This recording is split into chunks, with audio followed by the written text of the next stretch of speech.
Right, here I am, Dave the Rave, roving the rock, and I'm in Whiting Bay at the bottom of Ganasdale Falls. I've got a view across Whiting Bay over to Holy Isle and over the sea to the mainland. I'm at the bus stop where the old youth hostel used to be at the end of Montrose Terrace. That's where it is, isn't it? Yeah. And it's a decent day. It's dry, although there's showers forecast. It's cloudy, but there's little patches of blue about the place, so it's kind of hopeful. It's mild. We're at the end of March. So even if it does rain, it's not going to be too bad. And I don't think it'll rain for long if it does. Showers is all it'll be. Showers. So today I've got with me Ian Roberts, and he works with me at Kildonan McBrain for his sins, putting people and vehicles on the boat when we have one, and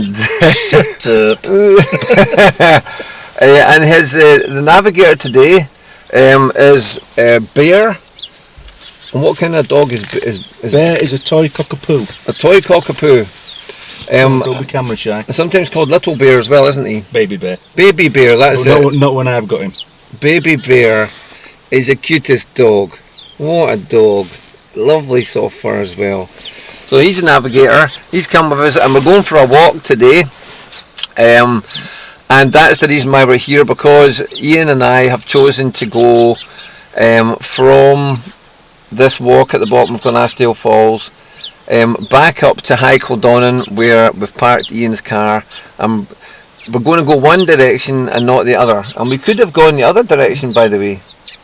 Yeah. We could have started at High Kildonan and come down here, and it would have been almost all downhill. Yeah. I thought about that, but we've chosen the harder direction. We're going to go up Giant's Graves. Yeah.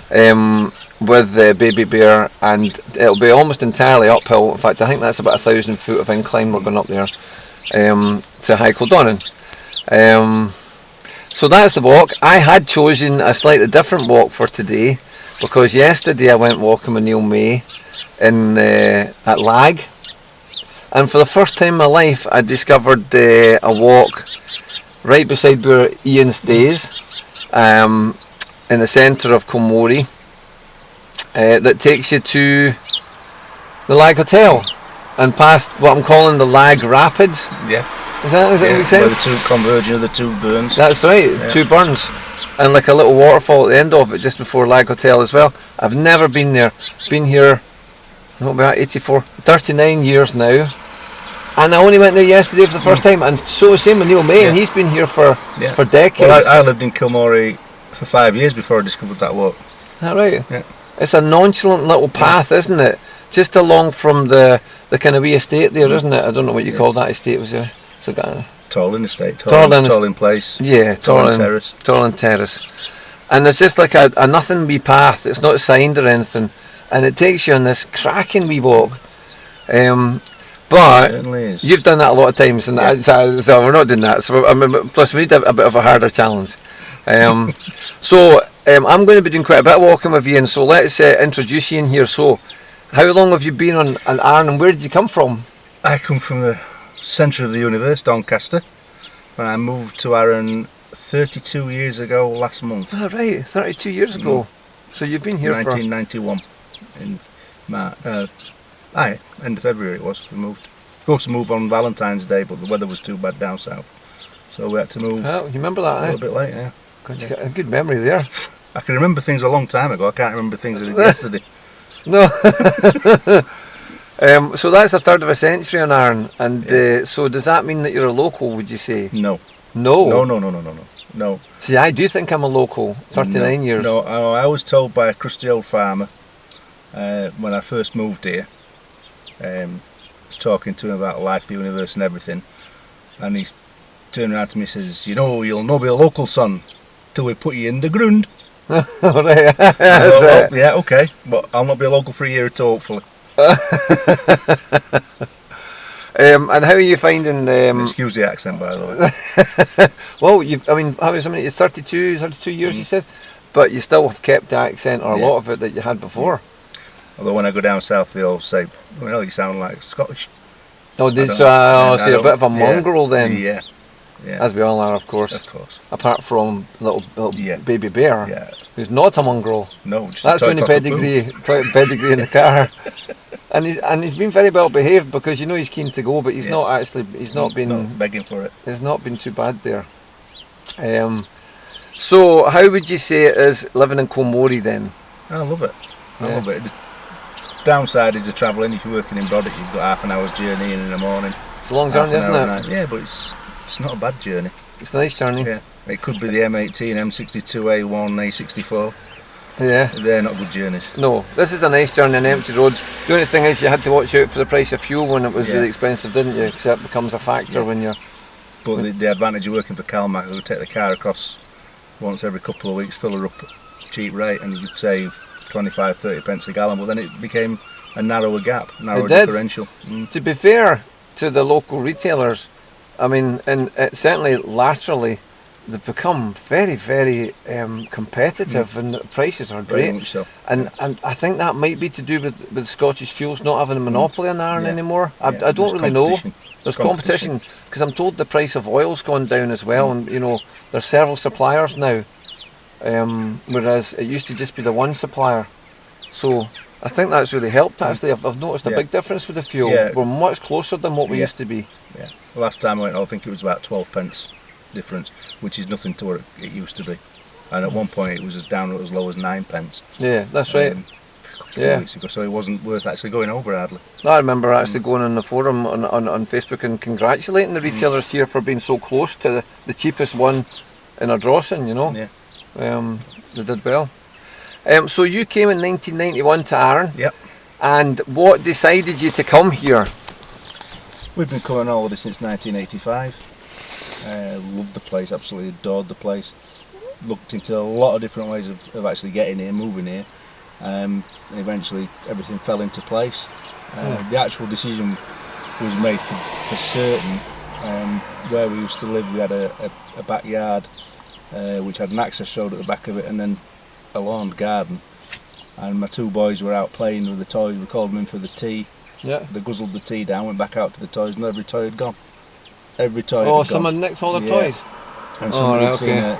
a white van driving up and down, didn't recognise it, and we just all we can assume is that it was filling everything it could from gardens Right, and taking them. right. We had the police round, and they just said, not a lot we can really do. We'll try, we'll investigate, but they couldn't do anything. And that was when we finally decided that we had to make the move. Yeah. And so, I mean, I brought my kids up here, and the one thing I would say, possibly the very best thing about Arran, I mean, I was brought up in Glasgow at school in the 70s, a completely different experience from the one bringing the kids up here. They finished school here, and when they finished, I actually said to both of them, you just never came to me and said you had a problem at school. I always told you I'd sort out any problems you would have. You've never come to me. And both of them came back with the same answer at the end of it. We just didn't have any. They didn't have any problem with bullying or fighting or anything like that. There just wasn't. It was just a great school to go to, really great, to be honest. It's a wonderful place to bring your kids up. Fantastic. And the freedom that they enjoyed when they were young, they could go on a bus and just phone me when they got to their friend's house or something like that, you know. Yeah. And thinking about it, I've taken that for granted because I've been here so long. I'm told kids just can't go anywhere on their own in the mainland, you know. No, they can't. I'm like an You alien. wouldn't dare. You wouldn't dare to let kids out on their own. You wouldn't. No, so it's a different world here. They've got freedoms here that they can't have over there. I actually completely agree with you. I think that's probably the best reason to come here, just for your kids if you can do it. Yeah. You know. They've all moved away now, like, but that's Yeah, well, it's part of the parcel Yeah. of the place, isn't it? Mine both went away to university, but one came back, and that's unusual.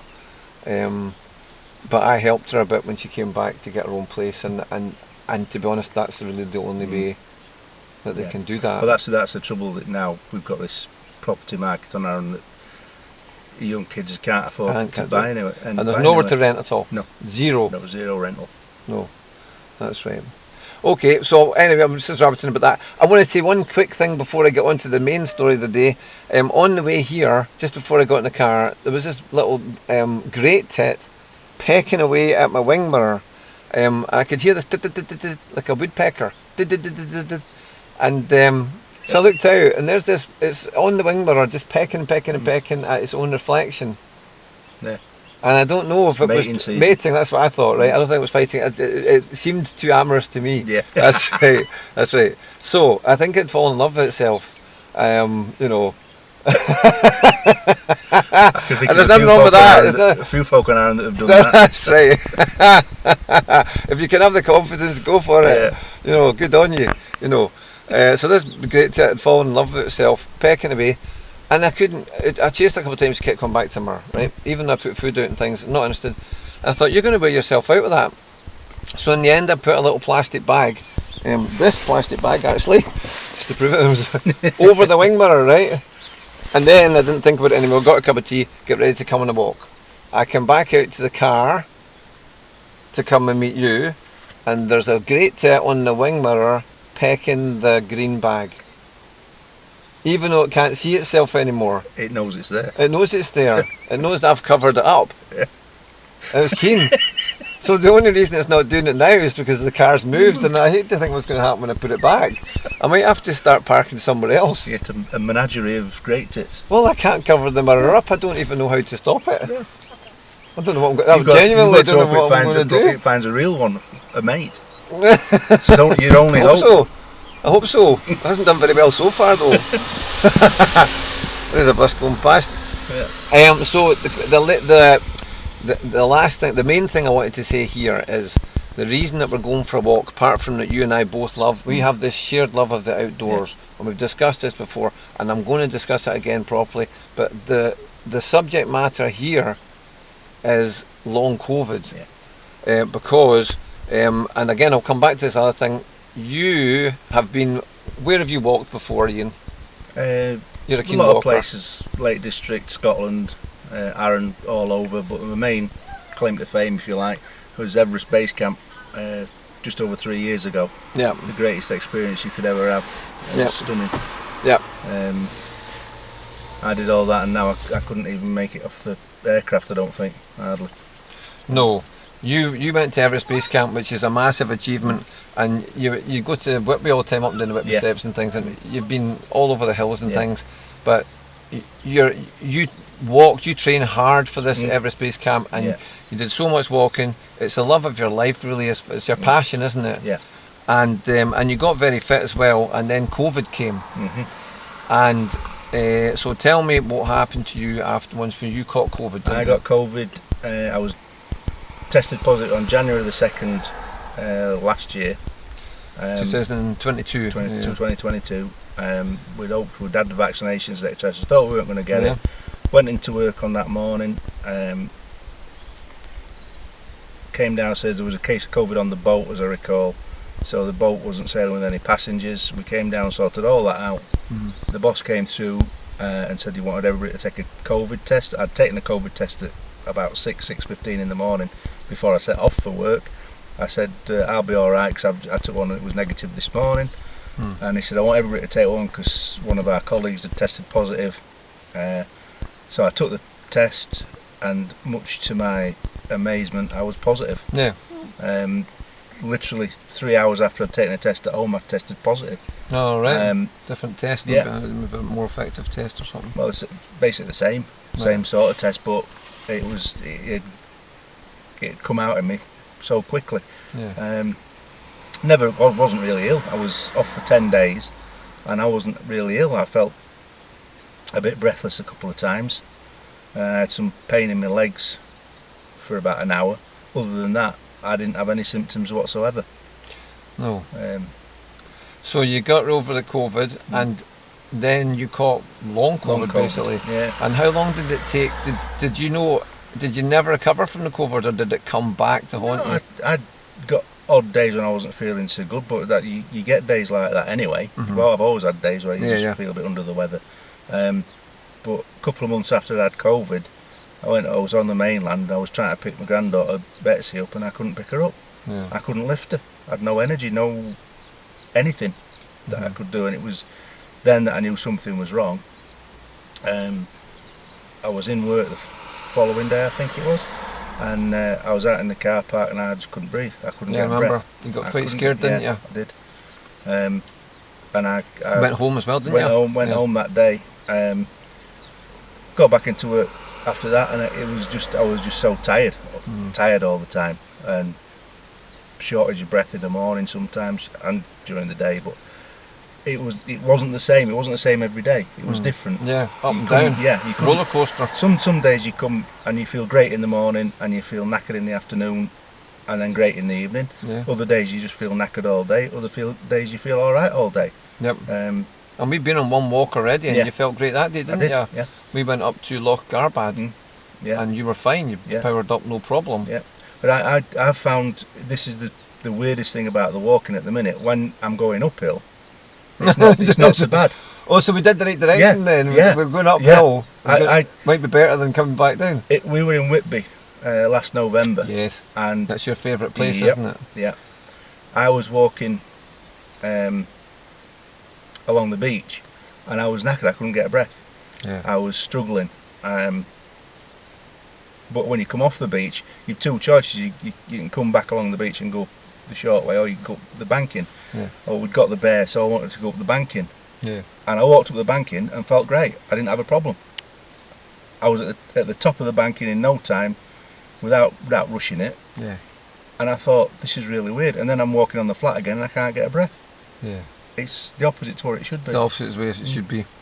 So, in the end, here we are, a year and 2 months later, and it's like you feel like you're recovering, then it keeps coming back again. Yeah. So we're determined to get out walking plenty, and that's the solution. Make yourself strong, force your way through it.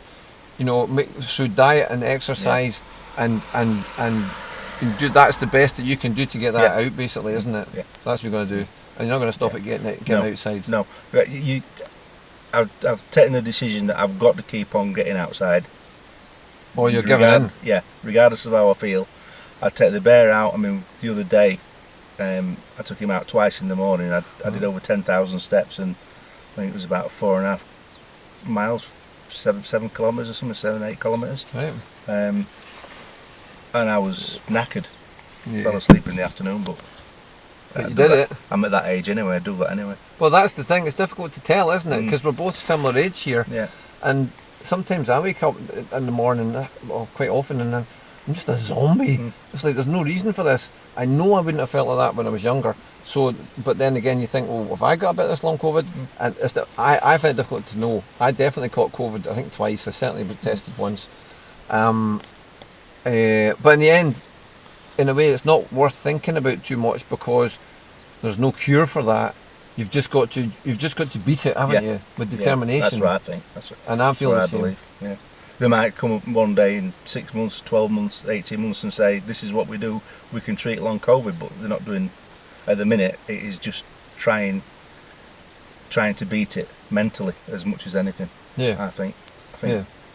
And this is the right time of year to be getting serious about it, isn't it? Because we're in the springtime. Yeah, that's right. Before we disappear off, I know I've got hundreds of things I could talk about. I'm just not going to do it, because I'll just rabbit forever and ever, right? I was at work yesterday, and I went in, and Catherine turned around to me, and she says, this is the power of confusion of conversation, right? And she says, oh, we're going to Paris, and I'm just going to show you where we're going.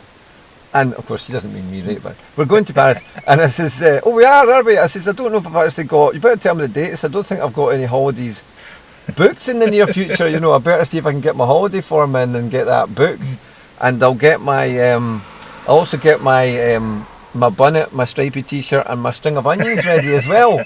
And she said, what do you need them for? I said, well, we're going to Paris, you know, the French. She says, Harris, it's Harris. I said, wait about it. I've got a bonnet now, and you tell me I need midge repellent and a waterproof. What are you on about? And you're not coming, she says. If I knew that already. You know, Harris, not Paris. Paris. I genuinely thought it was Paris, you know. I thought, that sounds nice, Paris in the springtime, you know. Beautiful. No, Harris, actually, in honesty, I'd probably prefer Harris, right? I would prefer Harris.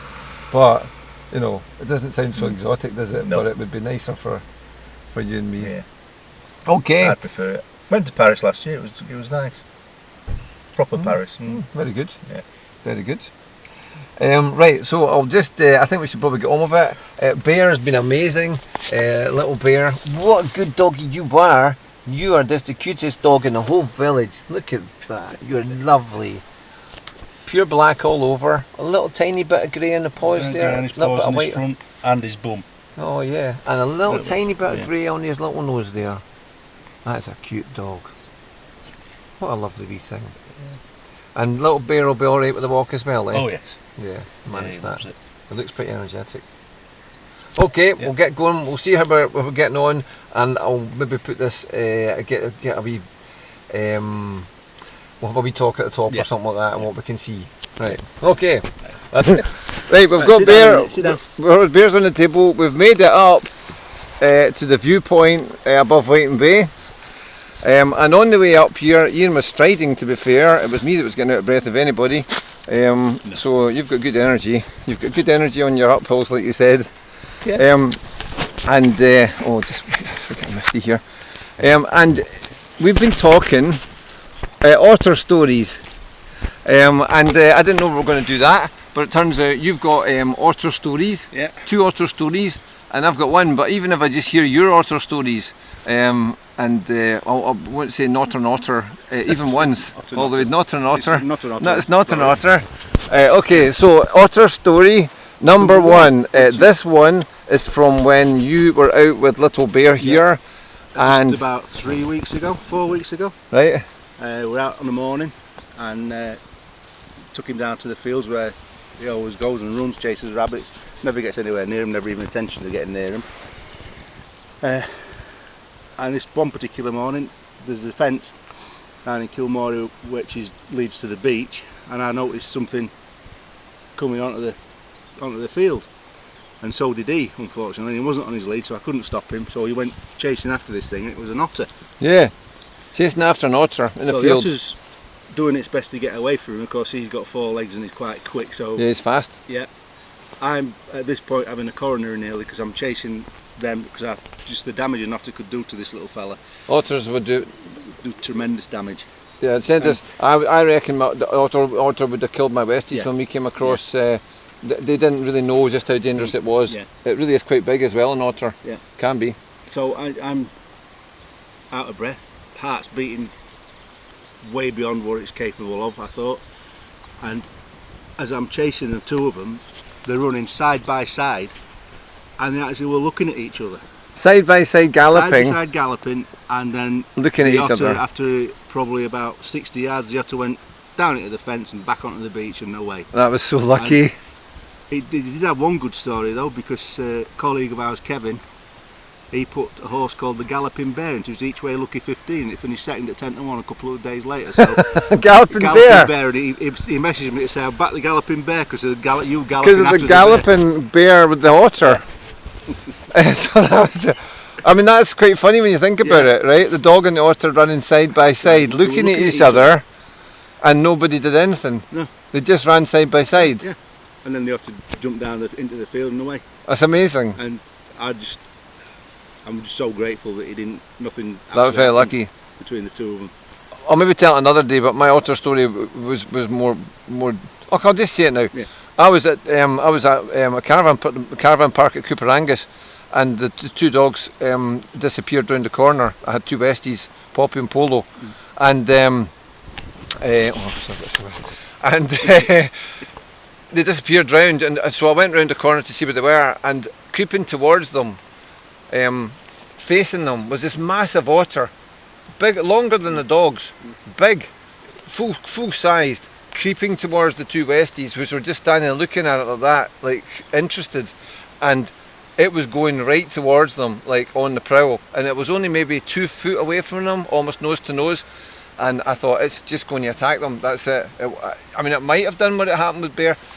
I didn't think so. It looked like it was just going into attack mode. It was looking, and the Westies again, like your dog would have put up a fight, but I reckon the otter would have taken him. It was a big, powerful animal, surprisingly big, and I ran at it, and then it looked at me, and it even hesitated even when I ran at it. It was just like, what do you want? Like that. just like disdainfully, you know. And anyway, eventually it just slowly turned round and then just walked off, not a care in the world the other direction, didn't even look back at the dogs, not bothered at all. No. Quite confident. Okay, what was your other otter? We were doing otter stories. My other half and myself, we ran a tea room at the golf club at Sannox. Sannox, yes, that's right, Sannox, and you were on, was it Fish Friday? Friday fish and chip night. We were on Fish his way Friday, home. fish and chip. Cold, wet, rainy, very, very rainy night in, I think, October, probably 3 years ago. Pitch black. We were driving home along the heights, and Fran let out a yelp, and there was a dum-dum-bum noise from underneath, and she said, "I've killed a cat." She said, "I've actually just run over a cat and killed it," and she was very, very upset. So she stopped, obviously, and I went back to find it. Car came up, parked. It was Dean Coulson, and Fran was saying, "I've just killed a cat. What am I going to do with it?" Dean said, "We'll take it down to Diane at Kirkend, because it was just down the road." Yeah. I'm walking back along the road with a tea towel. Hiya. Come on. I walked back along the road or on the heights with a tea towel to get the body of this poor cat. Yeah. And one of them moments in life when I wished I was being recorded. I found the outline of the body, got the tea towel, wrapped it in it, picked up this dead cat. Yep. And as I looked down, I saw it wasn't actually a cat, it was an otter. It was an otter, not an otter. So I looked at it and said, "You're not a cat." And then he just turned and looked up at me, and I said, "You're not dead either." So, long story short, a live otter. Yeah. It was just been run over, and we went down. We took it down to Diane's. I never even thought about it. They could quite easily have ripped my fingers off. But it never made a move to me at all. You took it to Diane Lewis's. Diane Lewis, yeah. Who's got a sign at the roadside that says that she will take in any animal. And no matter what it is, and look after it and bring it back to health if she can. Yeah. She's got a notice at the door, and I think that's just so commendable, because you know that's just clearly out of the goodness of her heart and love for animals.